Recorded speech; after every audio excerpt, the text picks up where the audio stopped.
Olá pessoal, mais um vídeo no canal, vídeo com informações do Flamengo. É claro, no vídeo de agora vamos atualizar o interesse do Flamengo em Jorginho, volante do Arsenal, e Danilo chegando. Vitão, como é que fica a situação, essa negociação? Com a chegada do Danilo, o Flamengo desistiu do Vitão? Eu vou contar tudinho para vocês. E vocês sabiam que o trio afastado, Thiaguinho, Pablo e Carlinhos, custaram ao Flamengo, só de compra, mais de 23 milhões de reais, fora o salário. Calma, vou explicar isso para vocês também. Isso tudo e muito mais no vídeo de agora, mas antes gostaria de pedir para você se inscrever no canal, dar o like no vídeo, ativar a notificação e também compartilhar esse vídeo com os amigos, com as amigas e ajudar o canal a crescer cada vez mais. Conto com a sua colaboração, qualquer ajuda será super bem-vinda. Vamos para as informações, galera. Vou começar com essa curiosidade aqui. O trio Thiaguinho, Pablo e Carlinhos custou ao Flamengo 23 milhões de reais e 200 mil. Isso só de compra. O Thiaguinho foi comprado junto ao Náutico em 2020 por 7 milhões de reais. O Pablo, em 2022, junto ao Lokomotiv de Moscou por 13 milhões de reais. E o Carlinhos, junto ao Nova Iguaçu, por 3 milhões e 200 mil reais. Quem fez esse levantamento aqui foi o Léo José, que trabalha lá no Coluna do Fla. E, além disso, a gente não pode esquecer o valor do salário. Nem vou dizer Thiaguinho e Carlinhos, não. Porque o Thiaguinho nem deve custar tão caro assim. O Carlinhos, menos ainda, posso garantir para vocês. Agora, o Pablo é papo de quase 1 milhão por mês na folha salarial do Flamengo. Fora 13º, bota aí. Tanto é que o Flamengo emprestou o Pablo pro Botafogo pagando 40% do salário dele. Só para vocês terem noção de como o Flamengo queria, entre aspas, se livrar do salário do Pablo na temporada passada. Então, trio caro, trio que não está dando retorno ao Flamengo, seja dentro de campo ou fora de campo. Não vou botar Carlinhos nesse pacote, porque eu acho o seguinte, o Carlinhos veio na temporada passada para suprir a ausência de Gabigol por conta da punição dele. Só acho errado o tempo de contrato que deram ele, mas a atual gestão está corrigindo esse erro, está emprestando Carlinhos ao Vitória e teve uma mudança no contrato de empréstimo dele ao Vitória. O valor da opção de compra não será mais 4 milhões e meio de reais, será 5 milhões de reais por 70%. O Flamengo é dono de 70% de Carlinhos e o Nova Iguaçu tem 30% dele. E fica essa atualização, e se ele jogar contra o Flamengo recebe 1 milhão de reais do Vitória, pagamento à vista até 24 horas após a partida, uma cláusula inclusive que ficou muito conhecida quando o Rodinei jogou contra o Flamengo e quando o Hugo Souza jogou contra o Flamengo na última temporada 3 vezes, e o Corinthians teve que pagar 3 vezes ao Flamengo. Então fica essa informação. Sobre os 5 afastados, Zé Wellington, Thiaguinho e Caio Garcia estão recebendo muitas sondagens, muitas mesmo, e aí o Flamengo está analisando todos. E se o jogador não quiser ir, o que me falaram no Flamengo é que eles vão forçar a barra, senão vão treinar às 5 horas da manhã, em tom de brincadeira, mas foi isso que foi dito a mim quando eu questionei sobre essa situação. Por falar em questionar, eu questionei também sobre Jorginho. A imprensa internacional noticiando que o Flamengo está mais próximo, depois noticiando que ficou difícil, que o Arsenal não quer liberar. Fui buscar informações sobre o Jorginho lá no Flamengo. Lembrando, são informações de hoje, dia 27 de janeiro, galera. Hoje está travado e travou de maneira estratégica do Flamengo. O Flamengo adotou essa estratégia, travou as conversas para ver se o Jorginho diminui a pedida dele salarial, porque é uma pedida muito alta. E aí eu questionei pessoas do Flamengo sobre a possibilidade de José Botto viajar e conversar com o Jorginho pessoalmente para tentar negociar com ele, porque a antiga gestão fazia muito isso, né, com Bruno Spindler e Marcos Braz. Não vou entrar no mérito se é certo ou errado, mas como a antiga gestão fazia, eu sou curioso, sou jornalista, sou curioso, questionei essa atual gestão se existe a possibilidade do José Botto viajar e conversar pessoalmente com o Jorginho, que está no alvo do Flamengo. E a pessoa me respondeu o seguinte: Vene, aprendi o seguinte na última gestão. O pior é andar atrás de jogadores, gastar dinheiro em viagens, com cartão corporativo, e aí eles veem que queremos muito e pedem mais. Então, vamos deixar eles achando aí que a gente não quer muito mais. e vamos ver qual será a postura do Jorginho. Eu acho uma estratégia correta. Se você parar e analisar, não faz o menor sentido viajar sem a possibilidade de contratar. A antiga gestão fazia muito isso. Viajava quando a situação estava muito bem encaminhada. Poucas vezes eles conseguiram voltar sem uma contratação. Vou lembrar do caso Balotelli, vou lembrar também do Jorge Jesus, quando eles tentaram a contratação do Jorge Jesus na segunda vez. Assistiram a jogo do Jorge Jesus no estádio e acabaram não conseguindo. Mas fica aí a informação para vocês, respondendo a muita gente que anda me questionando sobre o Jorginho.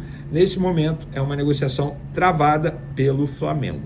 E aí, o que andam me perguntando também, se com a chegada do Danilo, que desembarca nessa terça-feira para poder fazer exames e assinar com o Flamengo, qual será a postura do Flamengo em relação ao Vitão?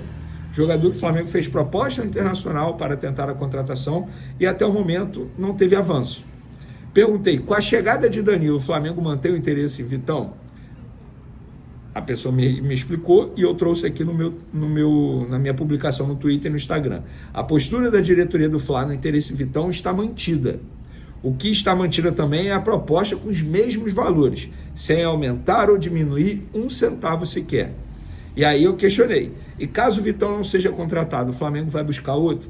Não, a diretoria, a pessoa me passou e eu estou trazendo aqui para vocês. A diretoria entende que João Vitor tem condições de dar conta do recado até a próxima janela de transferência. Ou seja, ou vem Vitão agora, nessa janela de transferência, ou não vem ninguém além de Danilo para a zaga.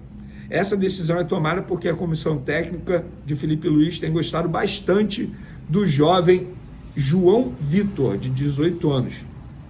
É um jogador que o Boto não liberou para o Sul-Americano Sub-20, ainda bem, né? Tá passando um vexame lá com o técnico Ramon Menezes, inclusive fica aqui minha crítica. O que falta para o Ramon Menezes ser demitido do comando do Sub-20 da seleção brasileira, que é só vexame. Recentemente tomou de 6-0 da Argentina. Ainda bem que João Vitor não foi para lá. Eu tenho certeza que está sendo melhor para ele ficar aqui no dia a dia, colhendo, sugando o conhecimento do técnico Felipe Luiz. Tanto é que ele tem agradado tanto que o Felipe Luiz, sua comissão técnica, diretoria, tomaram essa decisão. Gente, não faz o menor sentido a gente ficar desesperado atrás de um zagueiro nessa janela de transferência, sendo que tem o João Vitor. E tá certo, quando você contrata muitos jogadores, os garotos que podem ter projeção, que estão vindo da categoria de base, não vão ter espaço para mostrar trabalho.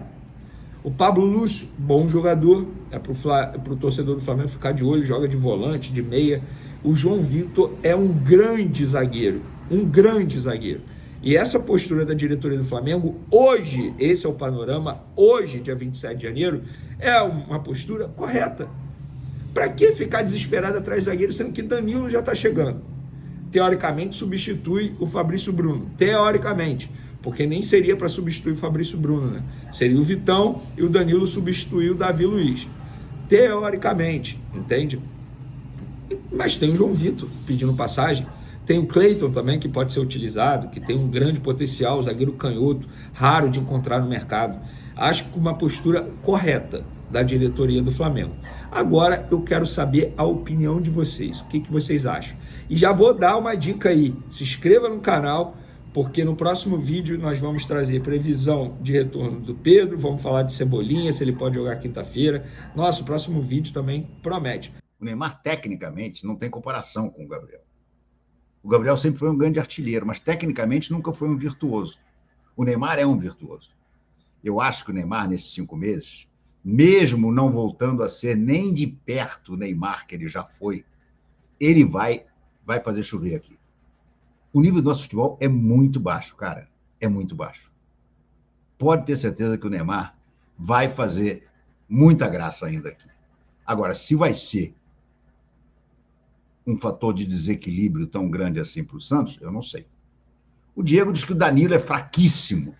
Gente, vocês estão com uma ideia completamente errada do Danilo. Vocês estão levando em consideração as atuações do Danilo na lateral direita, numa seleção que é um caos.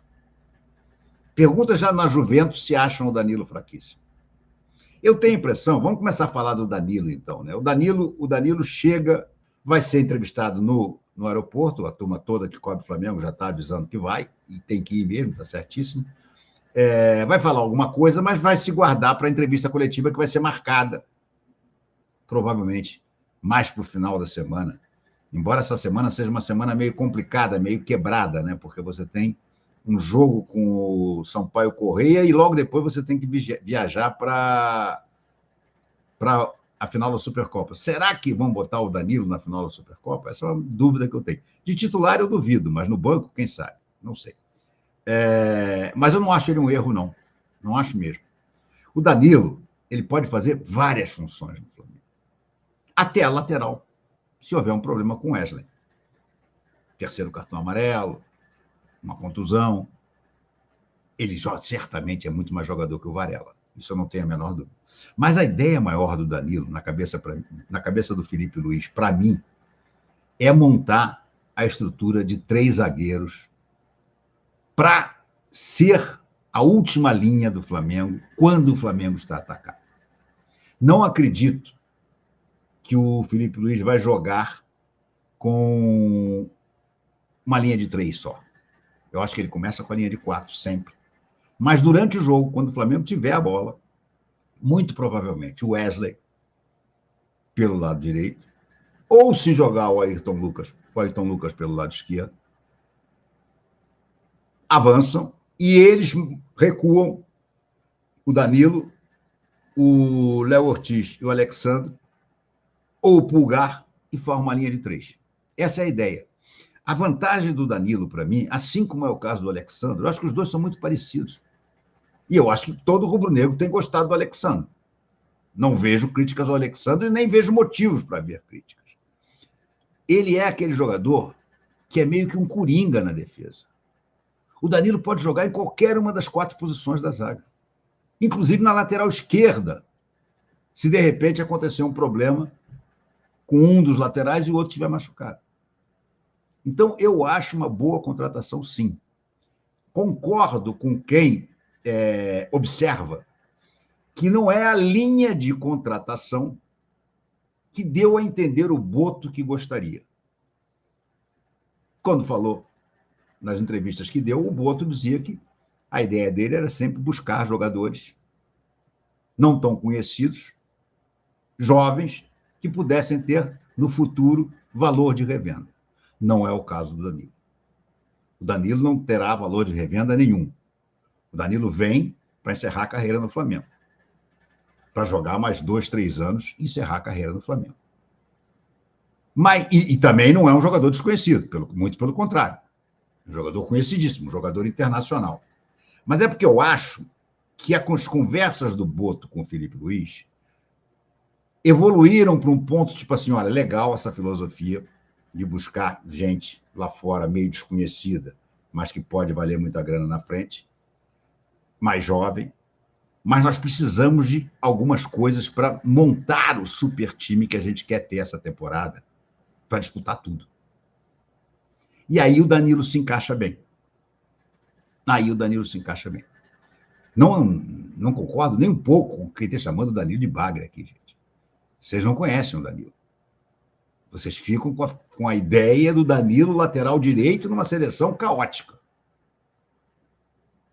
O Danilo joga pra cacete. O Danilo é o Alexandre da esquerda. Aliás, acontece uma curiosidade, eu queria até mostrar para vocês aqui. Eu separei no meu Twitter. Deixa eu mostrar para vocês aqui. É muito interessante, quer ver? O Flamengo tem 3 jogadores que jogaram juntos na Juventus. Deixa eu mostrar para vocês aqui, ó. Olha só, que interessante.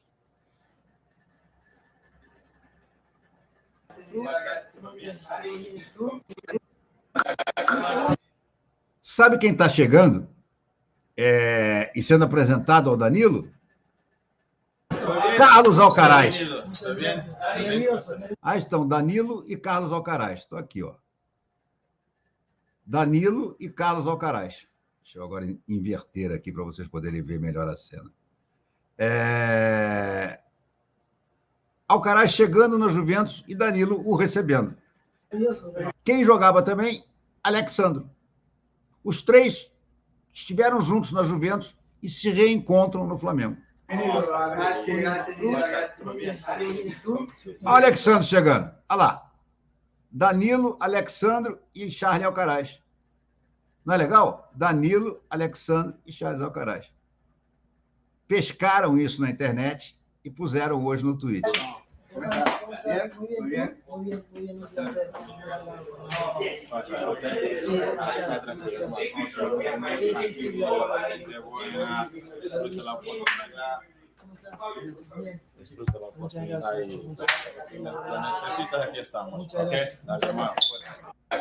Muito legal. É bom registrar que o Danilo e o Alexandre tiveram enorme sucesso na Juventus. Enorme sucesso na Juventus. O Carlos Alcaraz, não. Diz o Sidney Luiz, RP, se bem que as duas últimas grandes contratações até o Flamengo não disseram ao que veio, De La Cruz e Alcaraz. Espera aí, Sidney. O Alcaraz, eu concordo com você, ainda não conseguiu mostrar, mas o De La Cruz já mostrou muito. Agora, hoje em dia não está mostrando. O Felipe Luiz vai ter que entender o motivo. Ano passado foi exaustão. Exaustão total. Ele foi estrupiado na Copa América, voltou para cá com problema de joelho, com problema de muscular, com problema de tudo. E não conseguiu mais jogar um futebol decente. Mas ele, na chegada dele, até ir para a Copa América, ele jogou muita bola, o De La Cruz. Eu acho que ninguém tem dúvida da qualidade do De La Cruz. O Alcaraz é um jogador que parece ter muito potencial, mas é um jogador completamente diferente do De La Cruz. Agora, concordo com você, o De La Cruz vai precisar mostrar de novo o que ele jogou, quando foi contratado pelo Flamengo. Depois da Copa América, ele se transformou num jogador completamente normal. Menos do que normal, fraco. Fala, nação rubro-negra. Hoje o dia é de festa para os flamenguistas. Danilo, o experiente lateral direito e capitão da seleção brasileira, está cada vez mais perto de vestir o manto sagrado. Após rescindir contrato com a Juventus, ele já está a caminho do Rio de Janeiro para realizar exames médicos e assinar com o Flamengo. Quer saber como o Mengão venceu a concorrência do Napoli e do Santos? E mais, o que Danilo traz para o elenco do Flamengo? Então já deixa o like, se inscreve no canal e bora para o vídeo de hoje que está recheado de novidades. Danilo deu um passo definitivo para se tornar jogador do Flamengo.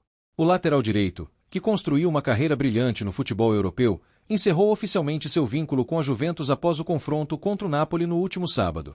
Agora, ele está a caminho do Rio de Janeiro para fazer exames médicos e assinar contrato de 2 anos com o Mengão. A rescisão com a Juventus já era esperada e foi oficializada sem complicações. Com isso, Danilo chega ao Flamengo como um reforço de peso, trazendo sua experiência de 12 anos na Europa, onde passou por gigantes como Porto, Real Madrid, Manchester City e, claro, a própria Juventus. E mais, o jornalista Fabrício Romano foi quem deu furo sobre a assinatura do distrato, confirmando que o jogador está livre para se juntar ao rubro-negro. A disputa por Danilo não foi fácil. O Napoli, líder do campeonato italiano, também demonstrou interesse no jogador. Mas o Flamengo soube usar suas cartas. Foi um jogo emocional e estratégico. A identificação de Danilo com a Juventus e o desejo de voltar ao Brasil foram determinantes. Felipe Luiz teve um papel crucial nesse processo. O técnico do Flamengo deixou claro que o sistema defensivo do time será estruturado em torno de Danilo. Além disso, em conversas com sua família, o jogador percebeu que era o momento certo para voltar para casa. A oportunidade de disputar competições de peso, como o Mundial e a Libertadores, e a estrutura oferecida pelo Flamengo foram fatores decisivos para superar a proposta do Santos e outros interessados. Danilo não tomou a decisão apenas por questões financeiras. Na verdade, o Flamengo tocou no coração do jogador. O projeto esportivo, a paixão da torcida e a relevância que ele terá no elenco pesaram muito.